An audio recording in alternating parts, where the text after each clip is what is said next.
Milo. Good boy. Well done. Go on, get on. Little Milo, lovely retriever. But Milo is a reactive dog. Oh my God, he's a reactive dog, flipping out. We've got to panic and put different restraints on him and all that kind of stuff. Yes, he's a reactive dog, but through excitement, through pleasure, through fun. He just wants to go and say hello. So what's the situation that we find ourselves in is his owners are walking down the road, another dog is on the side of the street, whoa, over he wants, because he wants to go and meet and greet another dog that he's never met before. But he's never been taught or exposed effectively the right way to do that, with calmness, with reservation, with manners, with waiting for our acknowledgement to say, yeah, go on then, go and say hello. Exactly the same in the park. All he wants to do is run off and pull his owners across the park because he just wants to say hello. So this is reactivity through fun, excitement, immaturity, lack of experience, lack of exposure in the correct, effective way. It's nothing to do with aggression. It's nothing to do with him being on the end of a lead, barking, yapping, jumping, snarling, wanting to get to whatever. Okay, but it is still reactivity, so we still need to address it in the same way. How do we do that? We need to break the focus, or we need to break the habit and put some extra steps in. A couple of those extra steps are, look at me. Okay, so picture this scene. We're out walking down the street. He sees a dog. At the moment, he goes, whoa, I want to go and say hello to it. Okay, we need to add a couple more steps into that process, or into that way that he's been living previously, by saying, you see a dog, you then look at me, I then say if it's okay or it's not okay for you to go and greet the dog or go and say hello to the dog. Okay, so what we're doing is we're putting an element of restraint onto him, we're putting an element of control, and we're making him think, I've got to look at mum, dad, owner, family member first, and not just be pulled across the path or the park or whatever it is. How are we going to do it? The best way to do it? Again, very, very, very easy stuff. And there's 1,000,000,001 trainers out on the internet that are a lot better than me. Which? Food. Daily allowance of food, not in a bowl, stick it in your pocket. And I'm just, sketching over this because we've all heard it 1,001 times. Hand feeding your dog. Okay, so daily amount of kibble, daily amount of food. What we're going to do is, good lad, what we're going to do is we're going to up our position in his life by training him that looking at us is beneficial. If you're looking at me, then pleasure is going to come.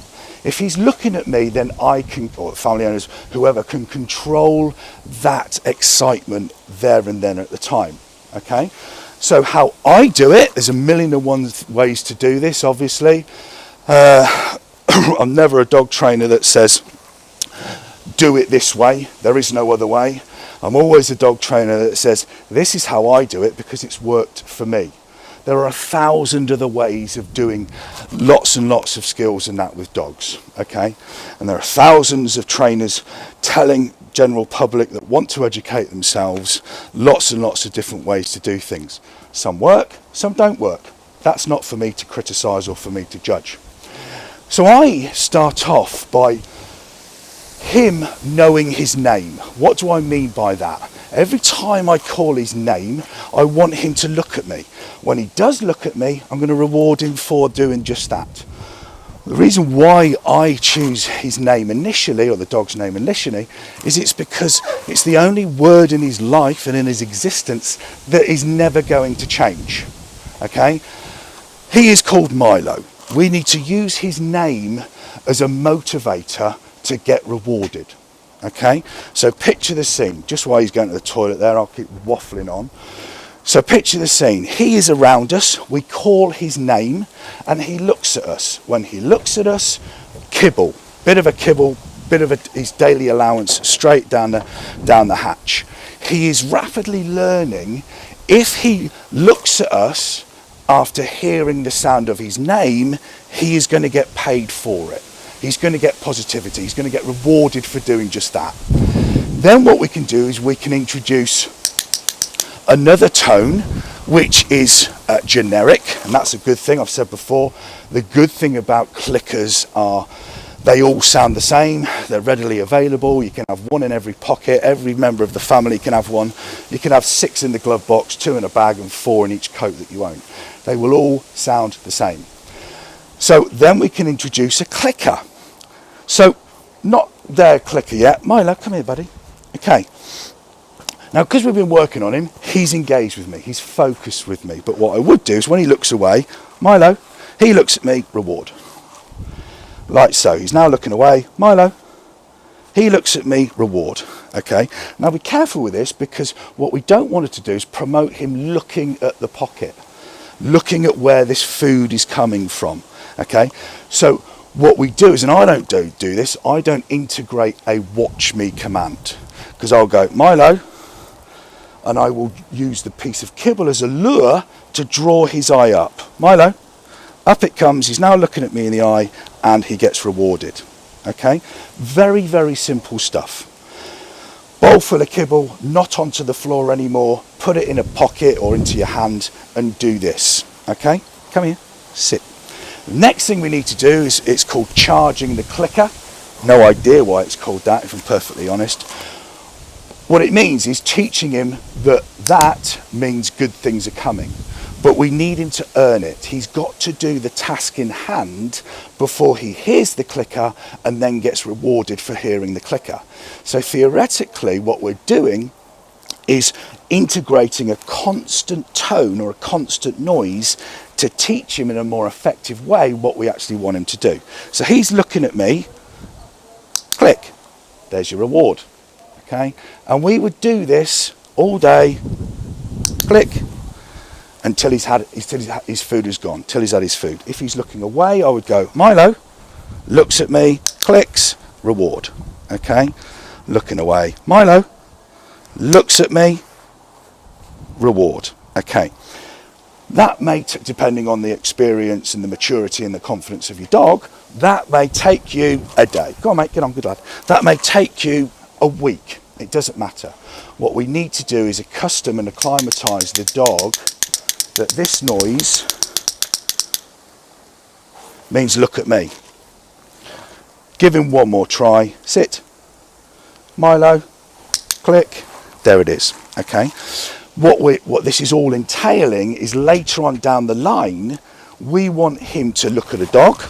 We call his name. He looks at us. Click it. Reward. Okay. Missed that gap. He was looking away, but I'll try and show you again. There. So wait for him to be distracted. Milo looks at me, clicks, reward. Okay. So we're adding 2 or 3 or however many extra steps to that new skill where, yes, you can look at the dog. We're not going to wrap you up in cotton wool, but what I'm going to do is I'm going to call your name. You then look at me. I then reward you for looking at me, and then I can deal with that situation. I can redirect your excitement, I can redirect your enthusiasm, potentially get a better control of you before you decide to lunge across the street at the dog. Once that's happened and over in time, the end result is that he does it without his name or does it without a clicker. He looks at a dog on the other end of the street. He then looks at us because he's become attuned and accustomed, and he's learnt that looking at us is better and more beneficial than looking at the dog. He then looks at us, and then we can say, good lad, leave the dog, or good boy, let's go this way. And I've always said if a dog is looking at us, then we can actually have a conversation with it. We can say, come on mate, yeah, where you go and play. Go and say hello. Or no, don't go and say hello because we're now stood on the side of a very, very busy carriageway. Whatever. Okay, so that's what we're doing with Milo. Milo, sit. Wait for him to look away.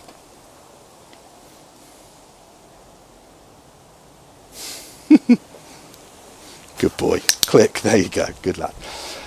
He's halfway through this process, so we'll just sit there and stare at you. Clicker training, very, very good. I've mentioned it before. But it's for all forms of reactivity. It's a very, very good method and a very, very good tool to deal with reactivity under the aggression umbrella or reactivity under the I'm just overexcited, all I want to do is say hello to you umbrella.